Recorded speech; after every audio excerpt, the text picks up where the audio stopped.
Hello, what's up guys? My name is Vinod Badhu Thapa and today in this video we will see optional and default parameters in functions in TypeScript. जी हाँ guys, तो मैं बताना चाहूँगा this is our awesome playlist TypeScript का। बाकी की previous video चेकआउटिंग है तो जरूर चेकआउट कर लीजिएगा।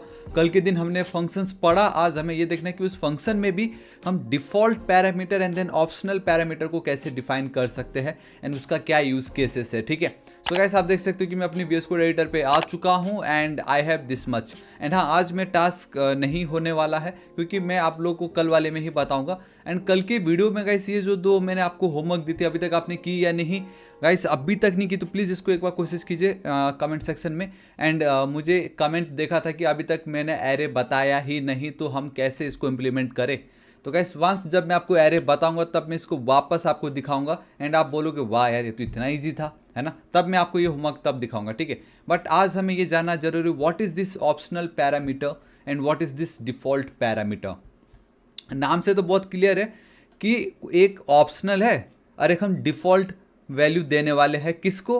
पैरामीटर्स को। एंड व्हाट इज पैरामीटर्स, कल के वीडियो में मैंने बताया था जब भी आप फंक्शन कॉल कर रहे हो this is called your argument. And then उसी आर्गुमेंट को जब आप फंक्शन डिफाइन के समय या फंक्शन डिक्लेरेशन के समय जब आप डिफाइन करते हो या लिखते हो तब हम उसको बोलते हैं parameter. So this is your parameter, पैलिन वेरिएबल आपका पैरामीटर कहलाएगा, ठीक है। सो इसी के रिलेटेड है, इसको हम डिफ़ॉल्ट कैसे कर सकते हैं, इसको हम ऑप्शनल कैसे बना सकते हैं, तो वो आज हम इस वीडियो में देखेंगे। सो देखिए, let's go with the greet function, है ना।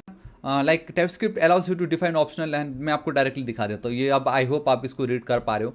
सो लेट्स ग्रीट, यहाँ पे guys let's go with name, name लिख विनोद, है ना। मैं अपना नाम लिख देता हूँ एंड देन गाइस मैं लिख देता हूँ 5। This is it. तो मैंने एक फंक्शन यहाँ पे मैं क्या कर रहा हूँ गाइस, फंक्शन को कॉल कर रहा हूँ, है ना। फंक्शन इन्वोकेशन भी हम इसको बोलते हैं, कल के दिन मैंने आपको बताया था। Now let's go with function declaration, जहाँ पे हम फंक्शन को डिफाइन करते हैं। Let's const, let's go with greet equal to we have this, यार दिस इज इट। आप लोगों के लिए जूम कर देता हूँ मैं ताकि आप लोग को क्लियर दिखे, ठीक है। अब ऑब्वियसली मैं एक काम करता हूँ ना, ग्रेड 3 कर देता हूँ क्योंकि पहले भी मैंने ग्रेड कर रखा है क्रिएट, ठीक है। सो दिस इज इट। अब मुझे यहाँ पे दो वैल्यू तो पास करने पड़ेंगे क्योंकि मैंने दो आर्गूमेंट पास कर रखी है। एक्सपेक्टेड 0 आर्गूमेंट बट गॉट 2, तो मुझे यहाँ पे दो पैरामीटर पास करने पड़ेंगे। One is name, another one is the ID, ठीक है। सिंपल, कोई अगर आपकी कंपनी में फर्स्ट टाइम आ रहा है तो हम उसको ग्रीट कर रहे हैं। सो मैं यहाँ पे चलता हूँ, let's go with return and then guys मैं लिख देता हूँ वेलकम। एक सेकेंड, बैकटिक यूज़ कर रहा हूँ मैं, टेम्पलेट लिटरल्स, है ना। वेलकम, एंड ये आपका एनोनिमस फंक्शन भी कहलाता है, ठीक है। सो वेलकम मैं यहाँ पे लिख देता हूँ इस तरीके से, हमारा नाम and your ID is $ID, इस तरीके से, ठीक है। This is it. सो अब ये जो पार्ट है, अब ऑब्वियसली टाइपस्क्रिप्ट में हम कोड करें तो मुझे एरर देगा, ये हमें बताना पड़ेगा। ये होगा ऑफ टाइप स्ट्रिंग एंड ये ID will be of type number, this is it. And ये क्या रिटर्न करने वाला है, एक स्ट्रिंग रिटर्न करने वाला है, ठीक है। Alright, perfect. अब ये वाला जो पार्ट है इसको मैं चाहूँ तो डायरेक्टली console.log भी कर सकता हूँ। एल्स कॉन्स्ट मैं एम्प्लॉई मैं लिख देता हूँ एम्प्लॉय सिंपल इक्वल टू, हम उनको ग्रीट कर रहे थे तो console.log एंड emp, ठीक है। कंट्रोल S सेव कर रहा हूँ मैं, यहाँ पे चलता हूँ CLS। मैंने गाइस इसका इंटरफेस थोड़ा चेंज किया, फोल्डर स्ट्रक्चर। मैं आपको आगे जब हम टाइपस्क्रिप्ट कंपाइलर पढ़ेंगे तब मैं बताऊँगा, अभी फिलहाल सब मेरे सोर्स फोल्डर के अंदर है। एंड द मोमेंट में सिर्फ TSC लिखूंगा एंड बूम गाइस सी, देखो यहाँ पे कुछ नहीं हुआ, लेकिन अब जो भी मेरा आउटपुट वाला फोल्डर है वो मेरे डिस्ट फोल्डर के अंदर है। And here I have my functional, ये देखो मेरा बन के रेडी। एंड बेस्ट पार्ट, मैंने एक एक्सटेंशन भी यूज़ की, मैं बहुत जल्द इसके ऊपर वीडियो अपलोड करूँगा। अब मुझे यहाँ पे जाके नोट फाइल का नाम लिखने की जरूरत ही नहीं है, मैं कुछ नहीं करूँगा। जावास्क्रिप्ट के फाइल पे गया, मैंने एक रन बटन पे क्लिक करी, बूम गाइस सी मेरा काम हो गया। ये देखो welcome Vinod and your ID is 5, मुझे बता रहा है कितना समय लगा क्या है। तो मतलब अब जावास्क्रिप्ट के फाइल के लिए मुझे console.log या इस तरीके से ब्राउज़र में जाके, है ना, यहाँ पे इंस्पेक्ट पे करने की नीड ही नहीं है, डायरेक्टली इस बटन पे क्लिक कर दूंगा। दिस इज़ माई कंसोल, अब ब्राउज़र का कंसोल मान लो अब इसको, ठीक है। तो इस तरीके से गाइस, एंड अगर आपको ये एक्सटेंशन के बारे में जानना हो तो कमेंट करके बताइए, मैं नेक्स्ट वीडियो बनाने वाला हूँ इसी के ऊपर। तो इस तरीके से मेरा आउटपुट आ गया। तो अब इसमें ना तो कुछ ऑप्शनल था ना तो कुछ इसमें डिफ़ॉल्ट था। अब सबसे पहले हम देखते हैं कि इसमें अगर डिफ़ॉल्ट करना होता तो क्या होता। One is our default parameters, देखो कैसे। लेट्स से ये ID है, आईडी की वैल्यू मैं दे देता हूँ भाई, जो भी फर्स्ट टाइम आएगा, ऑब्वियस है ये तो 110 sorry this one is your JavaScript, तो इसको मैं कुछ नहीं करूँगा यहाँ पे। सो ये तो ऑब्वियस है कि भाई जो भी फर्स्ट एम्प्लॉय आएगा उसकी आईडी तो 1 ही होने वाली, तो मैंने इस तरीके से 1 रख दी, है ना। अब कल के दिन अगर मैं ये वैल्यू ऐड ना भी करूँ तो भी मुझे कोई प्रॉब्लम नहीं होगा, लेकिन देखना अभी यहाँ पे मुझे कोई एरर या वार्निंग कुछ नहीं दिख रहा है, बट अगर मैं ये 1 ना रखता, है ना, तो देखो मुझे वार्निंग आ गया, बोलेगा expected 2 arguments but got only 1। Obvious है ना, यहाँ पे मैंने जब 2 पैरामीटर पास किए तो मुझे 2 आर्गूमेंट भी पास करने पड़ेंगे, बट वहीं इसको अगर मैं डिफ़ॉल्ट बाय डिफ़ॉल्ट, है ना, ये तो बाय डिफ़ॉल्ट है, चल कोई नहीं, हम इस तरीके से बोलते हैं ना कभी कभी, तो कुछ वैसे ही है। आप हमने आप एक डिफ़ॉल्ट वैल्यू दे दी, तो अगर आप कोई दूसरी वैल्यू नहीं देते तो वो डिफ़ॉल्ट वैल्यू वहाँ पे ले लेगा, सिंपल, ठीक है। सो ये है आपका डिफ़ॉल्ट पैरामीटर जहाँ पे आप वैल्यू असाइन कर सकते हो। सो अगेन अब मैं यहाँ पे चलता हूँ, खाली TSC लिखूँगा, मेरा काम हो गया, मैं इस पर चलूँगा, ये देखो डिफ़ॉल्ट वैल्यू आ गई, ये तो मैंने नहीं लिखा, अब मैं सिर्फ रन पे क्लिक करूँगा, मेरा रन हो गया इतनी ईजीली। देखो पहले कितना झंझट था, TSC में जाओ, फिर नोड फाइल का नाम लिखो, अब मेरा काम हो गया इतनी ईजिली, है ना। सो this is called your default parameter. Now what is optional? Optional का मतलब ये है कि 5 एग्ज़ाम्स है आपके कॉलेज में, लेट से 5 पेपर्स आपको देने थे, जिसमें से टीचर ने बोला कि आप किसी 3 को दे सकते हो, कोई 3 एग्ज़ाम दोगे तो भी चल जाएगा, बाकी 2 क्या है, ऑप्शनल्स हुए ना, बाकी 2 नहीं दोगे तो भी चलेगा, लेकिन 3 देना है।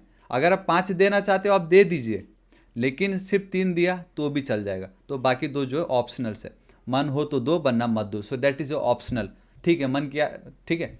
सो मैं क्या करता हूँ, यहाँ पे ये जो आईडी है जो डिफ़ॉल्ट है उसको एक काम करता हूँ, इसको अपने कमेंट कॉपी करके कमेंट कर दे रहा हूँ, ठीक है। मैं यहाँ पे चलता हूँ, ध्यान से देखिएगा, मैं यहाँ पे आईडी को अब मैं ऑप्शनल कर रहा हूँ, ठीक है।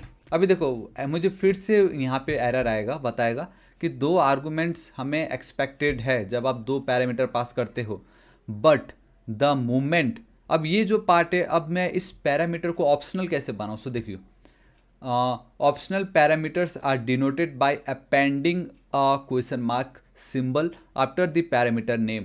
पैरामीटर का जो नाम है ये उस कॉलन से पहले आप बस इस तरीके से ऐड कर दीजिए, now this parameter become an optional parameter. ये अब आपका एक ऑप्शनल है, इधर मतलब आपको मन हो तो आईडी डिफाइन करो वरना मत करो, ठीक है। सो अब ध्यान से देखना, अब ये जो आईडी है ना, मैं फिर भी आईडी यहाँ पे रख रहा हूँ मैं, एंड मैं यहाँ पे कुछ डिफाइन नहीं कर रहा, तो यहाँ पे इसकी क्या वैल्यू मुझे मिलती है वो हम चेक कर लेते हैं, TSC, ठीक है गाइस। आप आई नो आपको पता क्या करना है, TSC ये फाइल का नाम लिखना है तो ये बन जाएगा आपका कॉरस्पॉन्डेंट, देन आप नोट करके उसको रन कर सकते हो।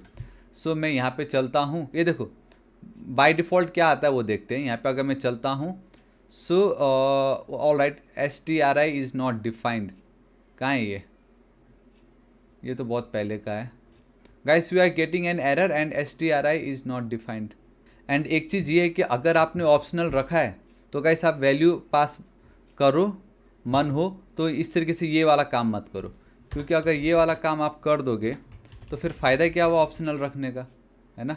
तो मैं यहाँ पे चलता हूँ, TSC मेरा कंपाइल हो चुका है, मैं सॉरी इसको मैं रन नहीं कर सकता, मुझे इसको रन करना है, एंड मैं आपको रन करूँगा, and boom guys, welcome Vinod, मेरा काम कर गया। सो ये है आपका ऑप्शनल, एंड देन जो आपको ये दिखाई थी ये थी आपकी डिफ़ॉल्ट। अब ऑप्शनल का फ़ायदा ये है कि आप यहाँ पे लूप चला सकते हो, इफ़ आईडी अगर प्रेजेंट रहेगा देन रिटर्न ये आप करो, देन रिटर्न ये वाली जो भी पार्ट है आपका, ठीक है। If this is the case, else return well, oh sorry guys, आपको यहाँ पे एक बैकटिक देना पड़ेगा, एंड या गाइस दिस इज़ इट, है ना। सो अगर आईडी प्रेजेंट रहा तो ये, अगर आईडी प्रेजेंट नहीं रहा तो ये। सो अब मैं इसको एक और बार कॉपी करूँगा, पेस्ट, एंड आई गेस मैं यहाँ पे एक काम करता हूँ, नाउ दिस टाइम मैं इसको डायरेक्टली इसी को इसको employee1 कर देता, इसको मैं employee2 कर देता हूँ, है ना। एंड यहीं पे सेम इसी को मैं कॉपी करके पेस्ट employee2, एंड यहाँ पे उसका आईडी में 2 रख देता हूँ। सो देखो उस समय तो मुझे एरर आ रहा था इस केस में, बट अब मैंने एक कंडीशन लगा दी है कि अगर आईडी प्रेजेंट रहा तो ये स्टेटमेंट प्रेजेंट करना, अगर आईडी नहीं है तो ये प्रेजेंट करना, ठीक है। So let's go over here TSC and all right perfect. यहाँ पे मैं चलूँगा तो कुछ आपका ऐसा बन चुका है, रन करना है। देखो वेलकम विनोद फर्स्ट वाला एम्प्लॉय 1 के लिए, दूसरे वाले में welcome Vinod and your ID is 2, this is it. So this is the beauty of your functional I mean या optional and default parameter in functions. So guys this is it, आज इस video के लिए इतना ही। होप आपको video पसंद आएगा and धीरे धीरे अब आपको पता चल गया होगा कि टाइपस्क्रिप्ट में हम फंक्शंस कैसे लिखते हैं। And basically TypeScript is all about your types only. बाकी तो देखा जाए तो ये तो प्योर आपका जावास्क्रिप्ट ही था, है ना। सो गाइस आपको वीडियो कैसा लगा कमेंट करके जरूर बताना। ये जो एक्सटेंशन है नेक्स्ट वीडियो में इसके ऊपर अपलोड करने वाला, तो आपको बहुत ज़्यादा मज़ा आएगा। एंड कंपाइलर भी हम बहुत जल्द देखेंगे, लेकिन उससे पहले हम एरे समझेंगे। एंड मुझे अब आप लोगों को ये वाला जो 2 एग्जाम्पल्स है वो मैं एरे पढ़ाने के बाद बताऊँगा, लेकिन फिर भी अगर आप ट्राई करना चाहते हो आप कीजिए and let me know in the comment section. So yeah guys this is it, आज इस वीडियो के लिए इतना ही। प्लीज़ इस प्लेलिस्ट को चेकआउट कर लीजिएगा। एंड गाइस व्यूज़ इतने कम क्यों है? कि आपको मतलब मज़ा नहीं आ रहा टाइपस्क्रिप्ट देखने में, या अगर आपको कोई ऐसा यूज़फुल नहीं लग रहा है? क्योंकि बहुत ज़्यादा यूज़फुल है ये, आगे देखो और क्या क्या होता है ना। So guys next target 6 lakh subscriber है, अभी तक सब्सक्राइब नहीं किया तो प्लीज़ कर दीजिएगा। मिलता हूँ मैं आपको नेक्स्ट वीडियो में। Till then guys thank you so much, take care.